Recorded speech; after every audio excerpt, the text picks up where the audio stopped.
नमस्कार मित्रांनो. कल्पना करा तुमच्या घरात एक अनोळखी माणूस येतो. तो म्हणतो, "फोन चार्जिंगला लावायचा आहे." तुम्ही साधेपणाने त्याला घरात बसू देता. पण काही वेळानंतर तो माणूस बाहेर जायला तयार होत नाही. घरातला पुरुष त्याला बाहेर काढायला जातो. पण अचानक त्याच घरातली मुलगी आपल्या बापालाच अडवते. आणि एवढंच नाही, अनोळखी माणसासाठी ती आपल्या वडिलांवरच हात करते. हे ऐकून अंगावर काटा येईल ना? कारण हा प्रसंग आपल्याला थेट आठवण करून देतो अजय देवगणच्या शैतान चित्रपटाची, जिथे एक माणूस घरात येतो, मुलीला वश करतो आणि ती मुलगी तो सांगेल तेच करतो. पण मित्रांनो, चित्रपटातलं वशीकरण जर वास्तवात घडत असेल तर आज महाराष्ट्रभर ज्या प्रकरणाची चर्चा आहे, तिथे आरोप झाले आहेत, की एक कथित बंधू महिलांना औषध देत आहे, पेढा खायला देत आहे आणि त्यानंतर त्यांच्यावर अत्याचार करत होता. तो माणूस म्हणजे अशोक खरात. आणि आज आपण समजून घेणार आहोत, खरंच अशी औषधे असतात का? माणूस वंश कसा होतो? हे जादूटोणा आहे की मेंदूशी खेळ? सगळं डिटेलमध्ये सांगतो. निवांत बघा, कारण शेवटचा भाग सर्वात महत्त्वाचा आहे. मित्रांनो, भारतीय समाजात वशीकरण हा शब्द नवीन नाही. लहानपणापासून आपण ऐकत आलोय. कुणाला पेढा दिला, कुणाला लिंबू मिरची दिली, कुणाच्या कपड्यावर काहीतरी केलं, कुणाला औषध पाजलं आणि मग ती व्यक्ती बदलली. अशी गोष्ट गावोगावी फिरत असतात. आणि याच भीतीत काही लोक धंदा करतात. ते स्वतःला म्हणतात बाबा, महाराज, तांत्रिक, साधक, गुरुजी, वशीकरण तज्ज्ञ आणि मग लोकांच्या भीती, अडचण, दुःख, नातेसंबंध, आजार, प्रेमसंबंध, संसारातील भांडण याचा वापर करून ते लोक जाळ्यात अडकवतात. आधी ते सांगतात, "तुझ्यावर काहीतरी केलंय.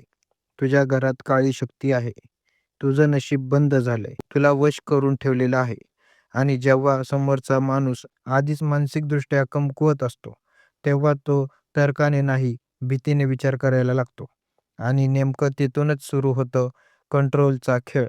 आता या प्रकरणात काही महिलांनी आरोप केला, की हा कथित भोंदूबाबा त्यांना कसलं तरी औषध द्यायचा, कधी पेढा द्यायचा, कधी काहीतरी खायला-प्यायला घालायचा आणि नंतर त्यांच्या मते डोकं सुन्न व्हायचं, विचार करण्याची ताकद कमी व्हायची, भीती वाटायची, शरीर जड व्हायचं, विरोध करायची क्षमता कमी व्हायची आणि मग याच अवस्थेचा फायदा घेऊन त्यांच्यावर अत्याचार झाल्याचे आरोप समोर आले आहे.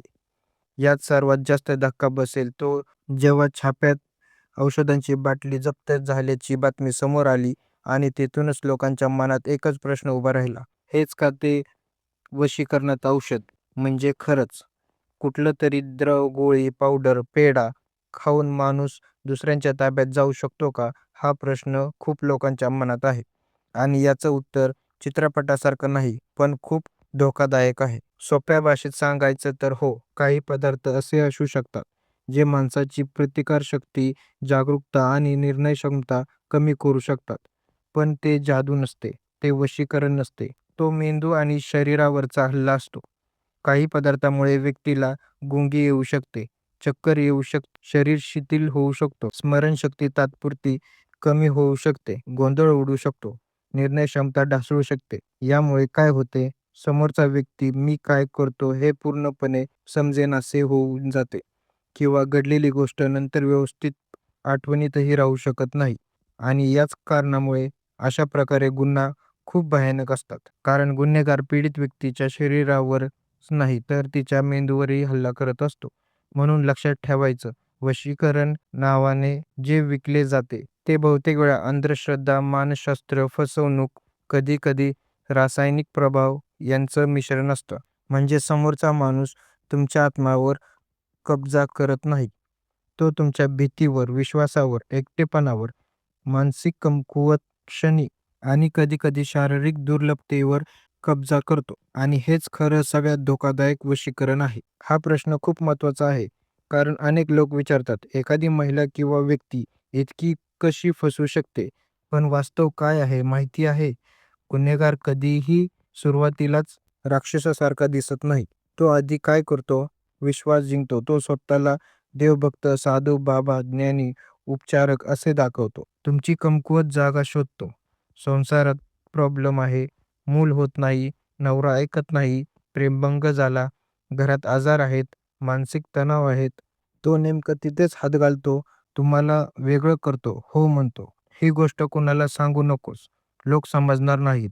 ही गुप्त साधना आहे आणि एखादी व्यक्ती एकटी पडली की ती जास्त व्हायबल होते. भीती, श्रद्धा, गोंधळ तो कधी घाबरवतो, कधी आशा दाखवतो, कधी चमत्कार दाखवतो आणि मग समोरचा माणूस हळू विचार करणं सोडून फक्त मानणं सुरू करतो. याला साध्या भाषेत जादू वाटतं, पण प्रत्यक्षात हा असतो माइंड मॅनिप्युलेशन, सायकॉलॉजिक कंट्रोल. आणि जर त्यात काही पदार्थ, औषध, गुंगी आणणारी गोष्ट जोडली गेली, तर धोका कित्येक पटीने वाढतो. मित्रांनो, शैतानसारख्या चित्रपटात आपण पाहतो, एक माणूस येतो आणि काही मिनिटात मुलीवर पूर्ण ताबा मिळवतो. चित्रपटात ते डोमेस्टिक दिसतं, पण वास्तवात असं सहसा एका मिनिटात होत नाही. वास्तवात हा खेळ जास्त स्लो असतो, जास्त धोकादायक असतो आणि जास्त खरा असतो. कारण इथे आधी विश्वास बसला जातो, मग भीती निर्माण केली जाते, मग मानसिक पकड घेतली जाते आणि शेवटी व्यक्तीला इतकं कमकुवत केलं जातं की ती विरोध करू शकत नाही. म्हणून चित्रपटातला शैतान फक्त पडद्यावर असतो, पण वास्तवात शैतान अनेकदा माणसाच्या रूपातच समोर बसलेला असतो. हातात माळ असते, तोंडात देवाचं नाव असतं आणि डोक्यावर गुन्हेगारीची योजना. हा भाग खूप महत्त्वाचा आहे. जर कोणी तुम्हाला गुप्त औषध देत असेल, पेढा, प्रसाद, पाणी, पूड, काढा देत असेल, ते खाऊन कोणाला सांगू नको असं म्हणत असेल, फक्त माझ्यावर विश्वास ठेव असं म्हणत असेल, तुझ्यावर काहीतरी केलंय म्हणून घाबरवत असेल, तर ताबडतोब सावधान व्हा. लक्षात ठेवायच्या गोष्टी: कुठल्याही अनोळखी व्यक्तीकडून काहीही खाऊ पिऊ नका. एकट्याने अशा ठिकाणी जाऊ नका. कोणताही गुप्त उपचार मान्य करू नका. कुटुंबाला किंवा विश्वासू व्यक्तीला लगेच सांगा. संशयास्पद वाटले तर पोलिसात तक्रार करा. वैद्यकीय तपासणी उशीर न करता करा. आणि सर्वात महत्त्वाचं, पीडित व्यक्तीला दोषी देऊ नका. कारण अशा लोकांचा जाळ इतका कपटी असतो की सुरक्षित, समजूतदार, सामान्य माणूसही त्यात अडकू शकतो. म्हणून मित्रांनो, आजचा सगळ्यात मोठा मुद्दा हा आहे की वशीकरणपेक्षा जास्त धोकादायक असतं लोकांच्या भीतीवर आणि विश्वासावर चालणारं नियंत्रण. जर आरोप खरे असतील, तर हा प्रकरण फक्त एका व्यक्तीचा गुन्हा नाही, तर आपल्या समाजात अजूनही अंधश्रद्धा, भीती आणि भोंदूगिरी किती खोल गेली आहे याचं जिवंत उदाहरण आहे.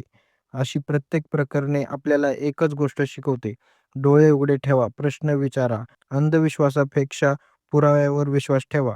कारण खरा धोका कधी-कधी भूत-प्रेतात नसतो, तो माणसाच्या चेहऱ्यामागे लपलेला शैतानात असतो. जर तुम्हाला अशाच धक्कादायक सत्य घटनेवर आधारित मराठी स्टोरी पाहायच्या असतील, तर आपल्या व्हिडिओला लाईक करा, शेअर करा आणि चॅनेलवर नवीन आला असाल, तर आपल्या यूट्यूब चॅनल प्रो कॅपिटल मोटिवेशनला सबस्क्राईब करायला अजिबात विसरू नका. कारण आपण इथे फक्त बातमी सांगत नाही, तर त्यामागचं सत्यही उघड करत असतो. धन्यवाद.